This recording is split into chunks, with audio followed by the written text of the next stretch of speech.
Okay, boys and girls, gather around. That's right, grab a seat and listen to this story I'm going to tell you. It's a dark tale, so if you need to hold hands, that's all right.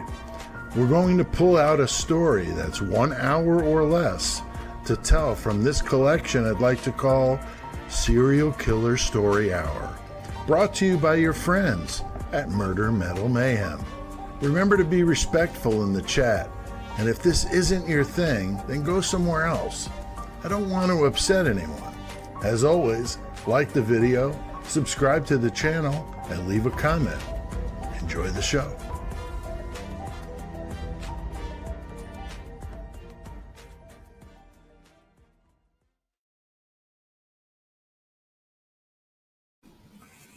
What's up, everybody? Man, I played the wrong intro. I meant to play the newer one that I played last week, but this one was labeled Serial Killer Story Hour Intro 1, and I forgot that I had another intro before, so I'm sorry about that. But you'll get that next time.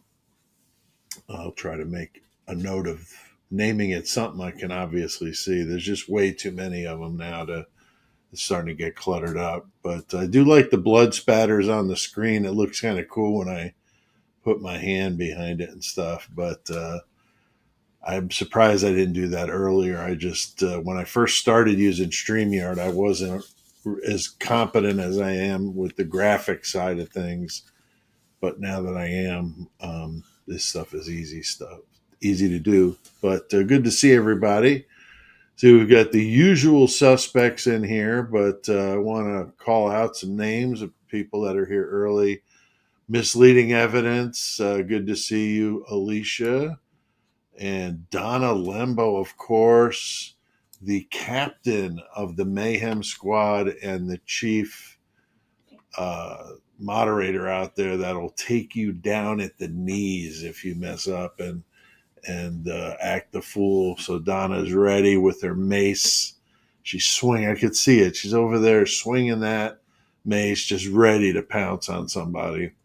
Karis with Voice of Astrology. Great to see you. And Isles of Shoals. Great to see you as well. And Purple Smurf. Very cool. Some new Pipple Mama. There she is. Another person that's been buying some merch up at that new store. I've been going crazy ordering t-shirts from this place. They're probably like, what's this guy's deal, man? Like, wow, somebody needs to do an intervention or something. But they have so many great shirts. I mean, it's like limitless. You just search for something you like, the Sopranos or whatever, whatever. My cousin Vinny, I haven't even looked. I probably shouldn't have said that, and I'm going to go buy my cousin Vinny shirt, which would be cool, by the way. I just love t-shirts. I just think they're fun, and now that this is my wardrobe, this is like business attire, so I could really write this off on my taxes as business attire for podcasting is t-shirts and shorts for me, and that's year round. I don't care if it's snowing outside or not. I'm going to be wearing shorts. I hate wearing long pants, so I can avoid that. Let's see, Amy Vargas. Good to see you, Amy. And then Jody Clydesdale Wilmot. Good to see you as well.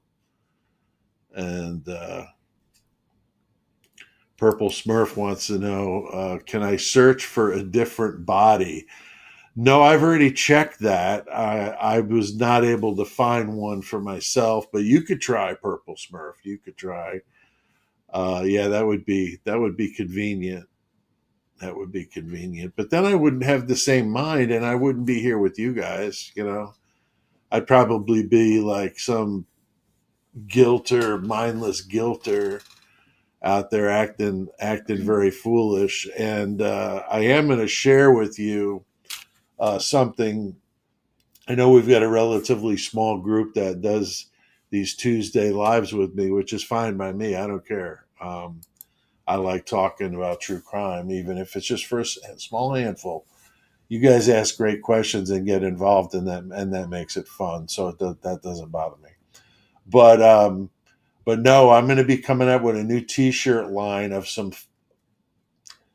I mean, funny depending on how you look at the case in Idaho, but some T-shirts.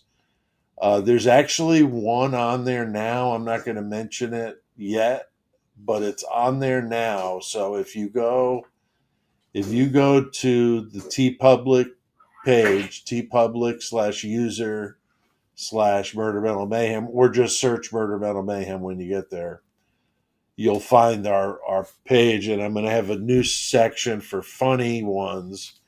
And the one that's up there now, I would consider funny. Maybe some won't.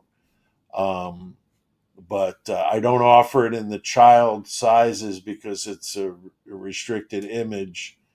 But go check that out. I've already got one on the way. So so you know, but you can get that, and then I'm going to be doing a couple of others. One will have to do with the Moscow just now getting a 9 installed in their phone so that they could call 911.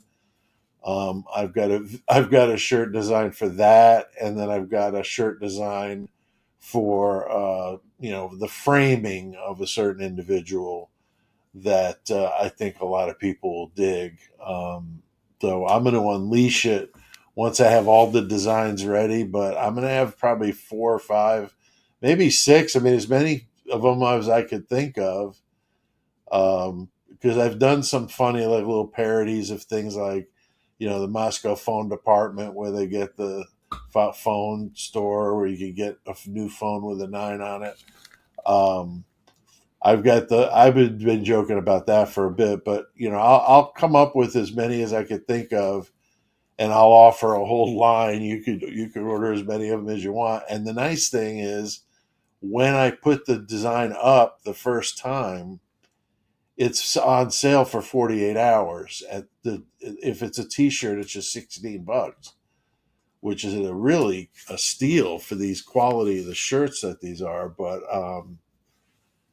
you can get it in any kind of shirt you want. You can get the V-neck like Donna got for her Mayhem Squad shirt, and then they got the tank tops. They got all different quality shirts too. You can get the heavier ones if you like the heavier ones or the thinner ones. There's all. I mean, the options are really endless out there at that T Public site. So even if you just buy other merch, I'm not trying to force you to buy Murder Metal Mayhem stuff because the profit there is very minimal.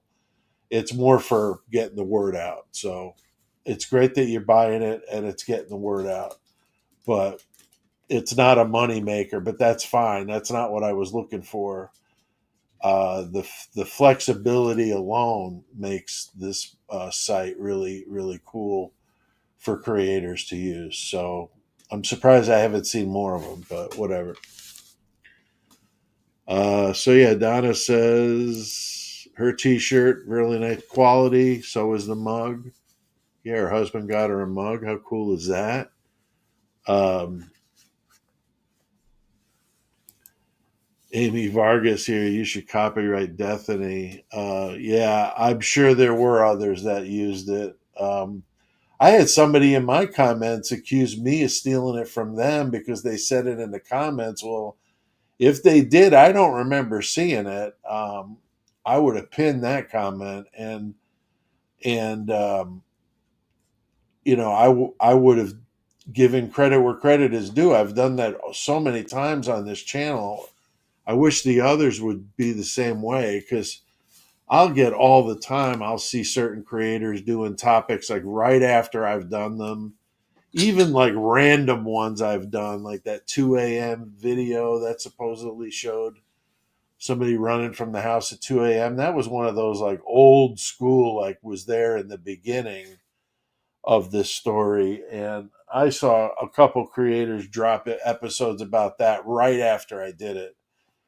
So it happens, they say what it's the sincerest, show of, you know, your you're envious, you're praising it, but whatever. It's just, I give credit where credit's due. So if that guy or gal said that she came up with it, maybe she did. I'm not saying I was the first one, to do it. I don't know. I was the first one that I ever heard say it. So here's Voice of Astrology says, you don't steal, you're a man of honor. Yeah, I don't. Don't do that. Did get an honorable discharge from the Army, so that was nice of them to let me go without anything. And here we got my mom. Here she is. What's up, Mom? And she's here in the crowd as well. So we want to, see if she can keep everybody in line, keep everybody, her and Donna, taking care of business. Catherine S., she drops a line every now and then. She's still around. She's been on vacation. They've been camping. I mean, man, they really must love camping because she's been camping for a while. And whenever she goes somewhere where she has a signal, she drops messages on the board and stuff, and or emails me. And so she's around. She misses us. She says she'll be back soon, and she's been listening when she can and watching when she can. But she's been like seriously in the boondocks with no internet or anything. So that would be tough to do. Here, Purple Smurf says, "I think you're the first one to put out the question about the four could still be alive." Well, I gave credit then, and I'll give credit now to Michael Addario. Michael Addario Photography. Look him up here on YouTube. He's a really good dude. He's a friend now. He's out there in California, in San Francisco area, and he's doing photography, but he's really good. And he was the one that came to me with this theory that they could be alive and in some sort of witness protection. And I said it then, I'll say it now, I'll say it the next time it comes up, is it's a very crazy idea to think of something like that, especially with that many moving parts and could that many people keep their mouths shut. But there's people keeping their mouths shut now, and there's no reason to think they wouldn't if that was going on. I don't know. The Occam's razor principle, right? The simplest explanation is usually correct, but this case, I think, defies Occam's razor. I think this is like, I don't know, Occam's on steroids, but where nothing is simple and straightforward. But I still think it's possible. I mean, it certainly answers a lot of questions. That was what Michael and I talked about, and that I did a video with him about this. We did a live together. You could probably find it here on the channel, but we talked about the theory and my kind of take on it, and his take don't totally line up, but pretty similar. Certainly that it's possible. And he got talking about that stingray, that the law enforcement uses to block phone signal and stuff. And what if that place was under some sort of stingray control to where they couldn't get, 911 called? I always been goofing about it, and we all have been, the 911 thing, but what if that were the case? Well, if that was the case, it'd be on their phones. We know now the phone history, so that's not as prevalent or, something you'd talk about so much now that we know more, but it's still interesting. So yeah, check out my alive theory if you're not sure what we're talking about. And that's where I talk about that. All right. So, there's A.R. Hayes, my friend A.R. Hayes. A Convict's Thoughts. If you guys are not familiar with A.R., then you need to go do that, because A.R. is a good dude. Good to see you, buddy. All right. Well, I've been jibber jabbering a little bit, but we've got a good one to talk about tonight. And we're talking about Katherine Knight. I mean, that's brutal. And I'm telling you, I've been mentioning these last few I've done of, if you're not into gruesome, then this is the last episode you want to watch. I mean, man, this woman was absolutely off the hook. Off the hook, doesn't even cut it with Katherine Knight. And on the podcast, we did this topic early in the podcast.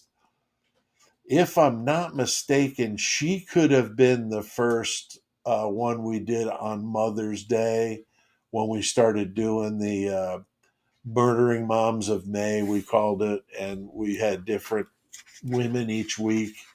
And she, I think, was in that list of the first one. So if you were searching, now see, I looked here on YouTube, and that's I don't find it. So the problem is back in the early days, we didn't name the episode with the name of the person. Of course, I figured that out, and we quit that. But early would be where she is. So they could still be there, just called something other than with her name. So it's harder to find it. I did searching for Australia, and I tried several things, and I couldn't find it on the podcast app or tab on the channel. But I'm sure if you went to like Spotify or something, you'd probably be able to find it because they should have all the episodes. Same with any of those that you use, any of those that you use. Doing some strawberry tonight, guys, playing it mellow, some nice strawberry water. I have to have anytime I drink this water now, I think about Lucky because Lucky's favorite is the what was his, the strawberry lemonade or so? Or no, cherry limeade. The cherry limeade Walmart water is Lucky's favorite. So, all right, so let's talk about some Katherine Knight. You guys ready for this? All right, let's do it. Also, if you haven't already done so, please like this video and drop a comment if you're on the replay crew. If you're watching this live and interacting with us, we're doing that over in the chat. So that's the place to do that. Want to thank the Horns High Club and the Mayhem Squad, the membership here on the channel. If you're interested in that, there's links from the page if you want to do that. I mentioned the merchandise page. I'll try to throw that link up before we part ways. But get some cool designs out there that you can mix and match in different colors and really cool, and up to 5X in size, and they ship internationally. So really, really good. So here's how these work. I'm going to do the topic, which is, of course, Katherine Knight. I have a little thing I'm going to go through with you, just the basics. This is much more of a story than what I'm going to do it justice here. But if you're interested in this case, there's quite a bit of content out there on her because of the sensational nature of what she did. So it's just so off the wall. It really is. Now, I do keep these under an hour. So that's a promise from me. I've got dinner waiting for me. I'm doing this. I had a brutal headache this afternoon. I was almost going to call this off, but boy, I hate canceling anything like this. So I took some Excedrin and drank some coffee, and I'm raring to go. So let's do it. So she was born on October 24th of 1955, and that's in New South Wales, Australia. Now, if you're not familiar, Australia is divided up in provinces, like states here in the U.S., and so New South Wales is one of those. So she had a troubled childhood. We've done these before, growing up poor like she did. Now, her mom, she has an adulterous affair with her husband, or, Katherine's father's co-worker, that eventually caused a split in the family, because actually Katherine's father was the one she cheated with, and they actually had another sister that the mom cheated with, the same guy. So it sounded like a Maury episode already. We got the mom, and she's cheating on the husband with his friend and co-worker, which is just like as low as it gets, because, man, having a go to work and deal with that. Man, that's just rough. And so this causes a split in the family. Catherine and her sister go live with the mom, and they end up with their alcoholic father. All these people are alcoholics that we're going to talk about, and this is no slight to my Australian friends out there. I have so many. My favorite band is an Australian band, In Malice's Wake. My favorite band, and a new band I was not familiar with, um, that is Australian as well, as Omnivorous, which is, I think I'm saying that right, which is like the infinity symbol. But man, those guys are really good. Technical death metal, but if that's not your cup of tea, then don't go listen. But In Malice's Wake and Omnivorous, or I'm not, I think I'm not saying that right. It's on my phone, which I'm using to record myself video wise. So, but nonetheless, I like Australian bands, and the people there are just really great. I've met so many really interesting people there. But so this is no slight to you guys, but there's a lot of alcoholism in this story. Okay, uh, so so the father is this guy. I mean, another Maury episode of I can't have enough sex in the day to satisfy myself. This guy is attacking the mother 10 times a day. And I'm trying to imagine this in like this small, like shack with a couple of kids, and probably, if they were even, probably just one big room. But can you imagine having to watch that? I mean, that is awful. Absolutely awful. And no wonder she grew up screwed up and had a very unnatural, sex, the way she looked at it. She was just crazy. All right. So this is going on, but she claims that she never was attacked by her father, but other males were there, maybe uncles, I don't know who, but other males, and she was assaulted until she was 11. So not a good situation. She's now in high school. She's this all out bully who's like lording over the other students, the smaller ones. Everybody's smaller than her. She's really tall and she's big framed, and she was tough. I mean, tough as nails.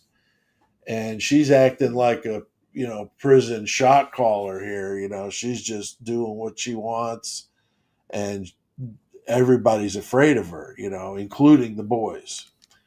Now, she would drop out of high school at 15, and got a job in one of the local manufacturing plants, which is not uncommon with poor students that have to, especially at that time, dropping out to help, pay bills, which is sad, but reality. But her dream job, imagine this lady is thinking about, what's your dream job? Working in the abattoir, which I love that word. It's such a cool word, abattoir, which is here in the U.S. would be a slaughterhouse. Okay, but abattoir is so much cooler and it sounds nicer. So let's call it an abattoir for tonight. Okay, a tip of the cap to my Australian friends.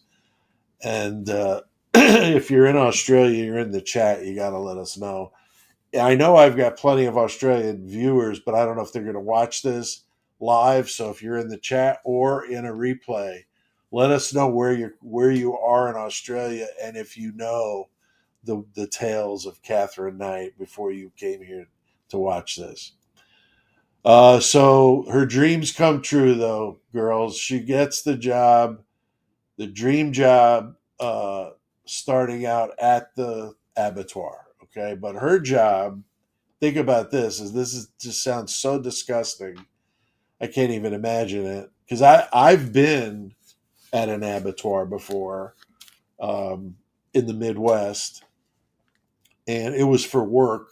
I was doing some work at the location, but for an outside like contractor, and I was in this building, and it was, oh man, the smell of what was it, ammonia, was just like make your eyes tear. And they all didn't smell it because they were just, used to it. But I couldn't imagine how you wouldn't smell it. It was so strong. Thankfully, I wasn't there for very long, maybe a couple hours, but it was not pleasant. But I wasn't in any of the areas where they were doing the slaughter because it was actively in the they were doing work there, but I didn't see any of that. That was good. But she's working in the offal department, and I didn't know what an offal, OFFAL, was, but it's like the parts of the animal that are typically not used, like the organs and some of that kind of stuff. And I've always said, like, if I can't go to like the grocery store, just the regular old grocery store, and buy it, I don't need it. I don't need it. I don't need any of the offal stuff, but we're talking about like, stomach and all that, okay? Chopped liver, people into that kind of thing. But over there, apparently, they're eating this stuff like lunch meat. That's what they used, the example they used. So, very common to eat that kind of stuff. I know my grandfather used to eat some weird stuff like that, but that's definitely not my thing. Now, she moved up at the abattoir and was now in the boning department. Don't laugh.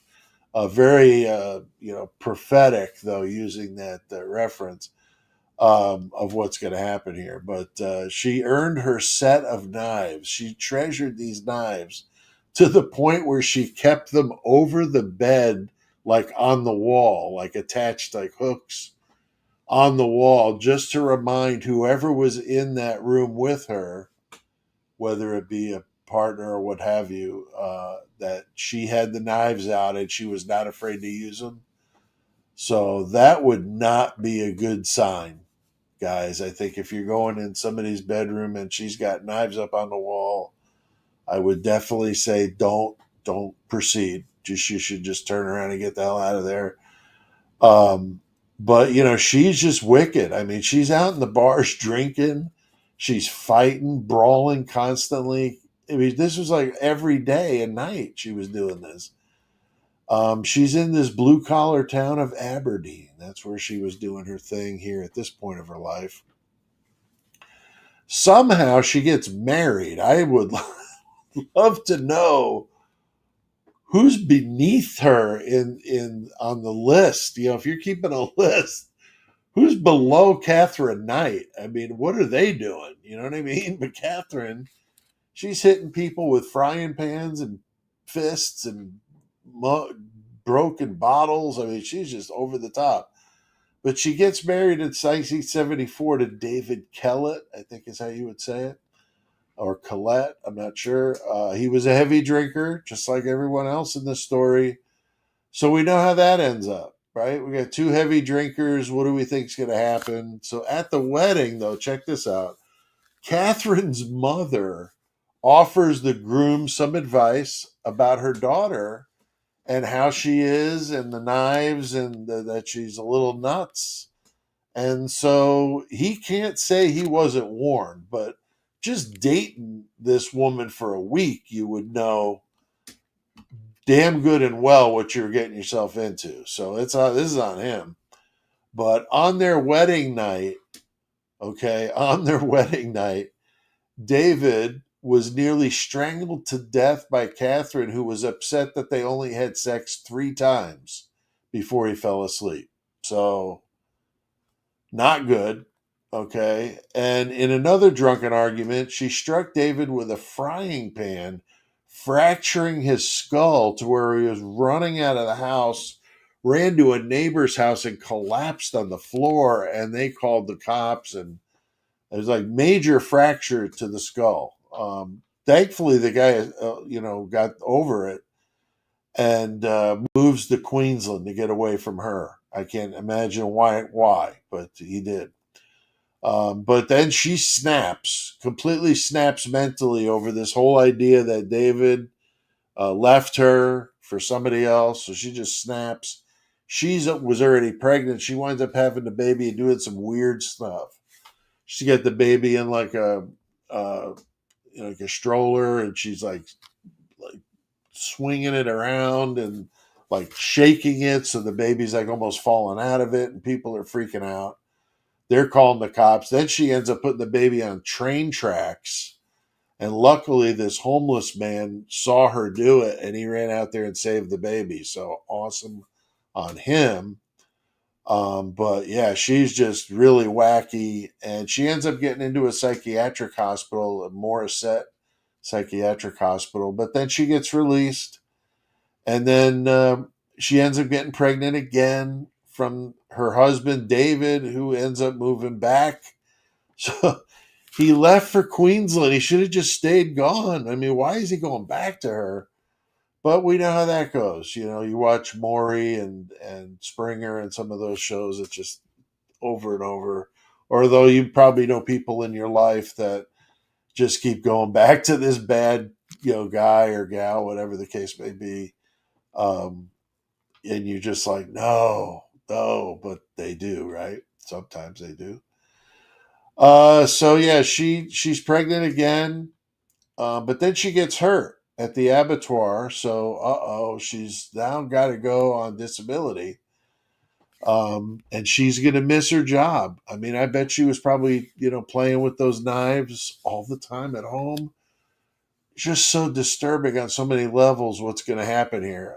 She would have a total of 4 kids, 2 with the husband, and then 2 more, one from each of her boyfriends, long term boyfriend she had um, before she started dating poor John Price.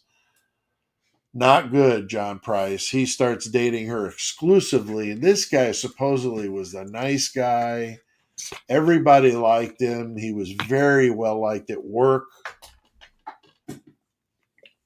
He had a really good job that paid him very well. He also was a big drinker. They all were, again. Catherine ends up getting him fired from his job because he ends up taking, apparently, they had a bunch of first aid kits that they were giving out to employees because they were switching like to a new one. So I know that happened to me at work. I got a couple of those. But at this place, apparently there's a very strict code of you can't have company property or you're fired. If they catch you with anything company owned at home, you're done. So she called like the level above the factory, like the main corporate, what have you, and got the guy fired. I mean, like really had to go out of her way to do that. I mean, what a bitch. I mean, seriously. And so, he's all, messed up over that. He's drinking even heavier now. And they're fighting constantly, no surprise. Things even get more violent. She stabs him in the chest in 2000. Okay. He ends up kicking her out of his house over it. And he had 3 kids of his own that he lived with there at the house. So good on him to get rid of her. But he should have got like a team of pit bulls. We should have pit bull mama over there getting some pit bulls to protect this guy because the restraining order is not going to do a whole bunch, right? We've seen those stories how many times. But he ends up telling his coworkers, "Hey, if I don't show up for work one day, call the police because she killed me." So apparently he got rehired, I think, but on a different position, so wasn't paying as well, but he did get rehired at some point. I can't imagine, how this must have been in this house. I mean, my gosh. He allows her to come back for sex one night, and then he falls asleep. No, I mean, John, I mean, he needs to have like this needs to be like a commercial for like some sort of coffee brand that's going to keep you awake at night so Catherine doesn't get you. I don't know, but the poor bastard falls asleep. Okay. Now the next day, a coworker got worried that he didn't show up for work.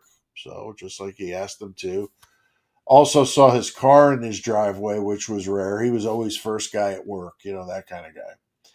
Police were called for a well-being check. They would find, stuff that would probably give him nightmares for life. I believe that there was one officer that left, at least one that left the department after this and was not right afterwards. There was some blood on the front door. Now, if we were in Moscow, Idaho, that wouldn't matter. I mean, some blood on somebody's door that's right across the street from the scene? No. But in Australia, they're smart. They decide to bust down the back door. Don't need a warrant. We're busting the door down. We see some blood. They find John with multiple stab wounds. His body, he was deceased, from where she attacked him, where he was sleeping, just like she predicted with the knives. He managed to fight her down the hallway while she's doing this. 37 stab wounds. So definitely on par with some Idaho 4 stuff. And this was a knockdown drag out. Now, unlike Idaho 4, there was red stuff all over the hallway, the walls, the door, everything. But in Idaho 4, well, we just got a couple little tiny droplets. So people must bleed heavier in Australia. But Catherine would take as if this wasn't enough. Okay, she takes his bank card after the poor guy is right at the front door. His hands were like on the door as he's expiring. Okay, just bleeds out on the floor. She takes his bank card and goes and takes $1,000 out. Like, that's bogus. Returns to the house to skin John's body, skin his body with her special knives that were so sharp, and she was so skilled that she was able to take his skin off in one piece and hang it on a meat hook that was in an archway of a doorway in this house. And when the cops showed up, they saw the blood, and then once they went into the house, they saw the skin like swaying in the breeze. I mean, how nasty. I don't know if they've made a movie about her, but this may be just too brutal. I don't know, but that's just disturbing. She did this in one piece. I can't even think of how that would even happen, but it was in one piece because the family afterward, when he was buried, they had the skin put back on him. So that's how intact it was, that it could be re-put over the body. I don't even know how you would do this. I don't even want to know. I'm just saying that that's what she did. And that's just crazy. Okay. But she ends up doing this, peeling the skin business, and then takes and decapitates him, puts his head on the stove in a big pot with some carrots and onions and stuff, and boiling his head on the stove in the pot. Wow. Then she takes the rest of him and cooks him, and she's got the plates laid out for the family. So him, her, and the 3 kids. So the key's gone, of course. So she's got the plates for the 3 kids with their names, like little name plates next to the name tags next to their plates, and she's getting their portions all set up. So she's going to feed him to the kids. Now, thankfully, the cops got there again because somebody was smart, right? They called 911. There must be nines on the phones there in Australia. So it was miraculously, it's probably something different in Australia, right? Like 111 in the UK, but what have you. Whatever the way to get a hold of police is, they didn't wait 8 hours. They did it right away. And so the kids were spared that gruesome scene. They were not there at the time. But they find her body next to his. She had taken a handful of sleeping pills. So she tries to off herself. This wasn't the first time she pulled this with the sleeping pills. But unfortunately, she survived. Unfortunately. So she should have just gone and been. She's a leech on the people in Australia. They have to feed her ass. I mean, seriously. So they come walking into this horror show, right? head on the stove, the plates. I mean, all this. Apparently, she tried to eat some of it because they found her plate outside, like thrown outside. And apparently, she didn't like it or she was freaking out. Who knows with her, right? Who knows? But she tried it, apparently. That's what they believe she did. So she's arrested, and she had left a note too that was very derogatory to John, accusing him of assaulting her daughter, which later was found to be not true, was totally unfounded. So John was a truly nice guy that obviously didn't deserve that. I mean, that's like next level stuff there. So Catherine pleads guilty to manslaughter and then changed it to not guilty. This was kind of a drama with this case. This is in July of 2001. Very difficult to seat a jury during due to the graphic nature of the case. I mean, my gosh, I couldn't imagine seeing pictures of that and talking to the people that were there, and that had to be a heavy trial. Catherine would claim that she had amnesia and didn't remember what happened, and also claimed some sort of disassociation. But I don't know. Two of the psychiatrists said that she suffered from borderline personality disorder, and I have a hard time using the word borderline with Katherine Knight. She had no borders. She was just totally, off the charts in the crazy factor. She would end up being the first woman in Australia to get a true life sentence without any mandated date for parole possibilities or anything like that. We know that here in the U.S., that's a common thing, the life without parole. You hear that all the time. But in most other countries, they don't do that. They give them some sort of hope, maybe 20, like in Canada, it's like 25 years or something like that. A lot of cases. I think the UK is the same way. So it's different in other parts of the world, but she was the first one, and the judge wrote on the paperwork, definitely never to be released. They did his handwriting on the paperwork. So that's good because she does not need to be among us. That's for sure.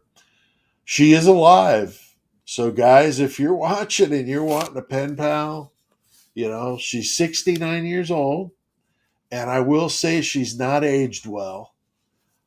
She looks like something out of like a Harry Potter movie or something. Go check it out. Google it.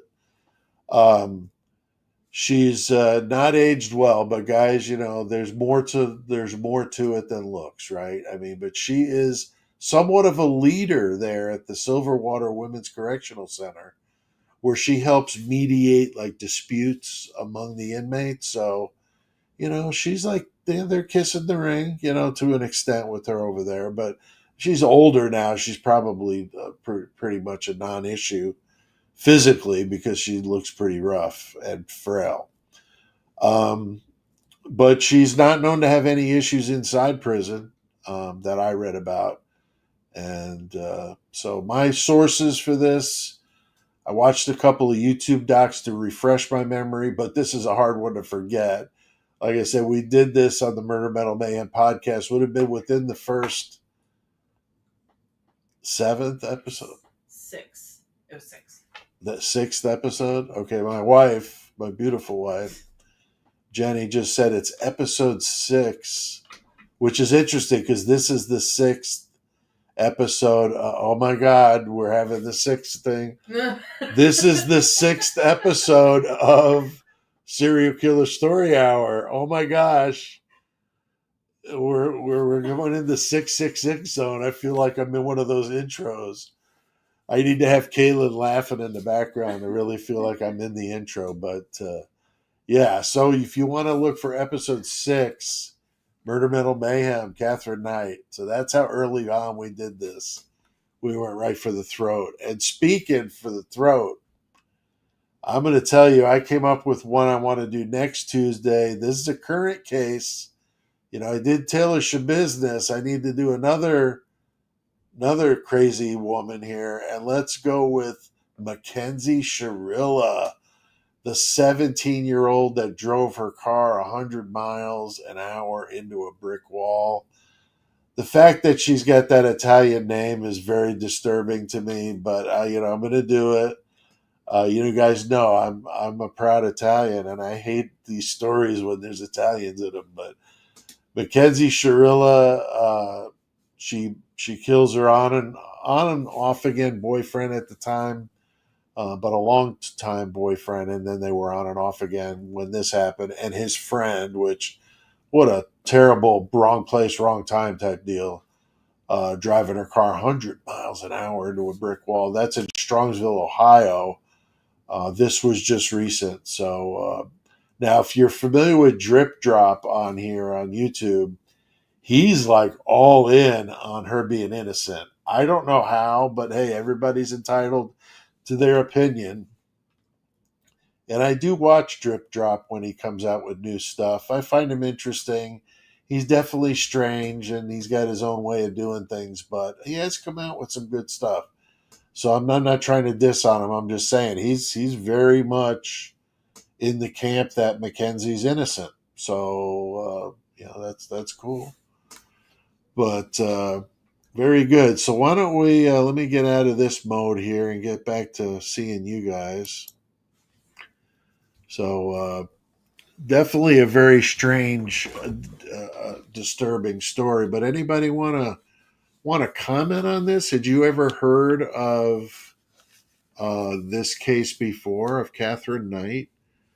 I don't remember where I first heard about it.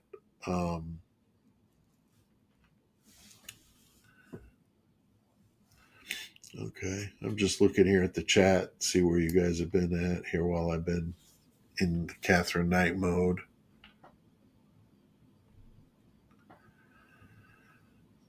Dorothy says, good thing she's not a cook in the prison. Just saying. Anybody see the warden lately? Yeah, that's the truth.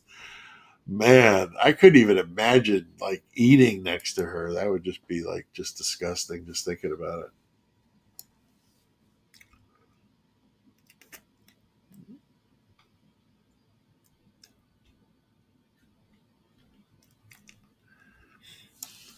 So I do have a new intro for this that I played last week. I see seeing people talking about the intro. This was the original intro for this. So if you haven't seen like one of the early couple I did, you would have heard that intro. Last week I played the new one with the new Blunt Force band, playing the intro, and I it's kind of cluttered the way this is set up. Okay, that's his video too. All right, I'm going to play this. It's only a minute, and we got time here. Let me play this. In case you missed the intro, this was the intro I intended to do.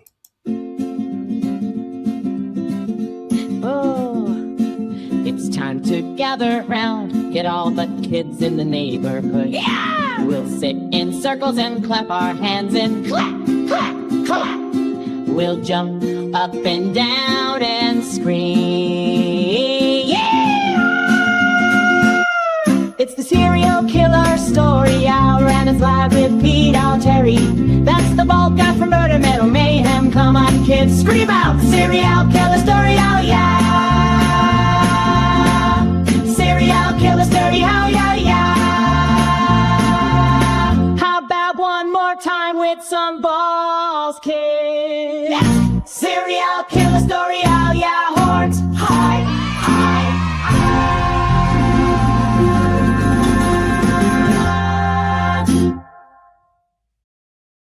Now that's an intro. Okay, creators out there, if you're watching, you got to step up that intro game. That's under a minute, and that is the Blunt Force band with that song about the serial killer story hour. Love that.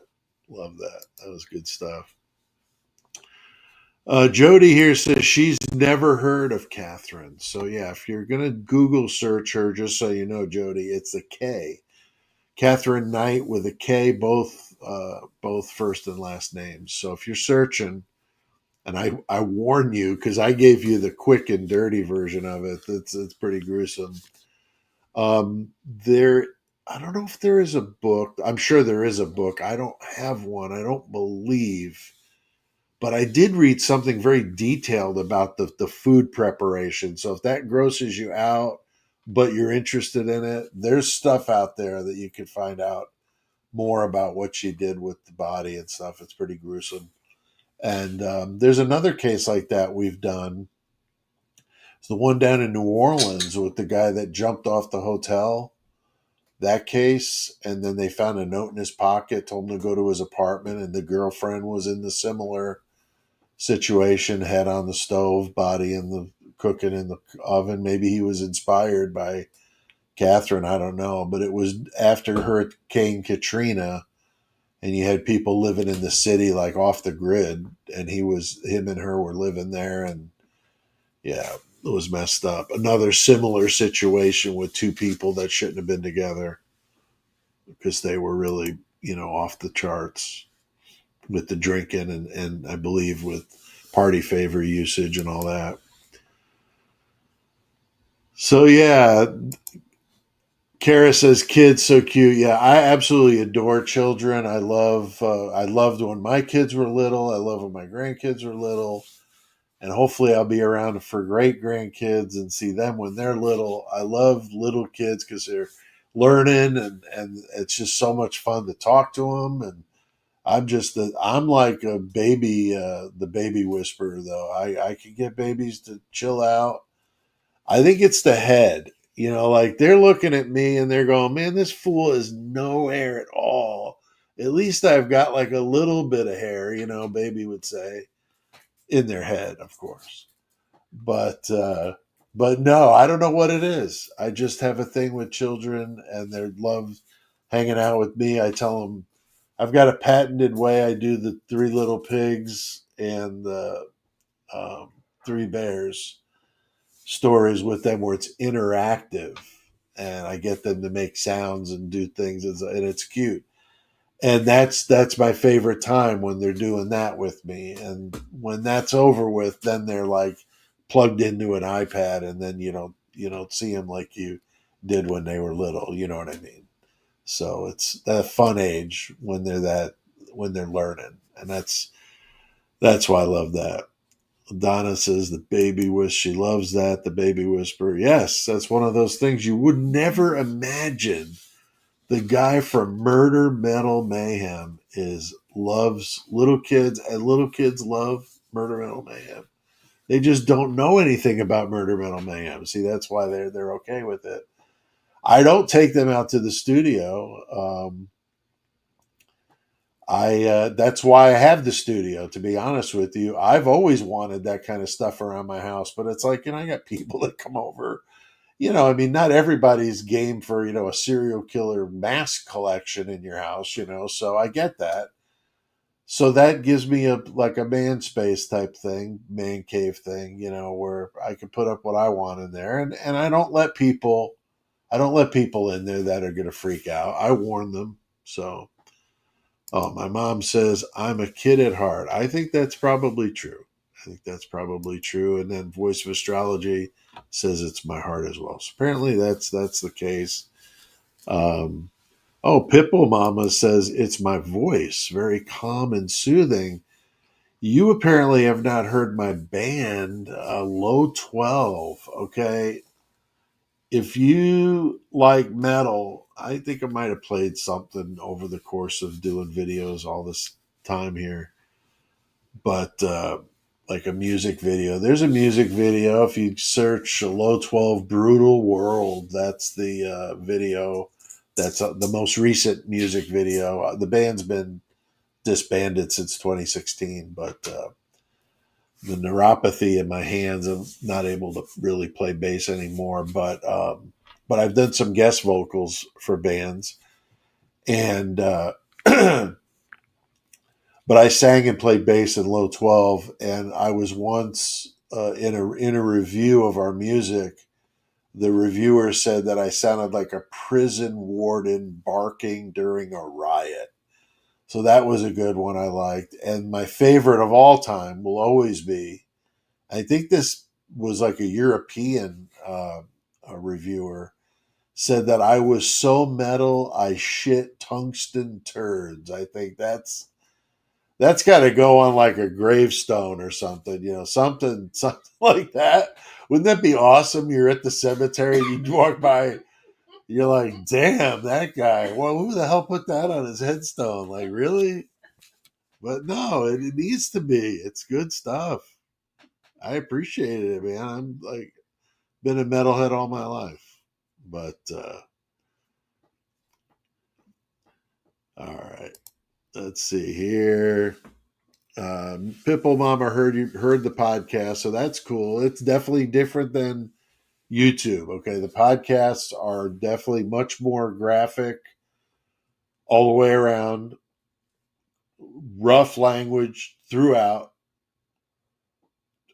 inappropriate jokes, like everything that we don't do here because I'd get thrown off of here, we do it there. So if you like that kind of stuff, then you'll be in your glory over there. We did 280 something episodes. So there's a lot to choose from if you like that kind of stuff, but that's not for everybody. We do serial killer cage matches. I have a list of 100 killers and 100 objects for them to fight with. And we had viewers bringing the random numbers in, and we'd use that to see, oh, okay, it's going to be, Pee Wee Gaskins fighting, Ed Kemper, the crazy mismatch. But the objects for him to fight with made it fun. Like had a hedge clippers or a can of corn. We had random stupid stuff in there like that. Or like butcher knives and machetes and all that. And then we would play out what it would happen in the matchup. And then we had a variable as it went on. I started adding a variable to it. And the variable was a short list of just variables like 50 sewer rats thrown into the ring, that kind of thing, stuff like that. Pinhead shows up but he's drunk, like that, and what that would do to the match. Just a lot of fun, and it's just wild, so, but it's not everybody's bag. So, but anyway, guys, Mackenzie Sharilla next week. Get ready for that one. I hope you guys are interested in that case. I know she's not a serial killer. I know Katherine Knight's not a serial killer, and this is called Serial Killer Story Hour. But we're going to do it, and we're going to get back to serial killers. There's plenty of them. They're waiting. They're lining up down the street, man. They're ready to come in. I got some guests that I'll be bringing into to do that with me, so I really appreciate you guys sticking around. I hope you enjoy this new series. I'm finding it very enjoyable myself. So we'll see you guys next time, as I always say, and check out this new outro I did with the Blunt Force Band.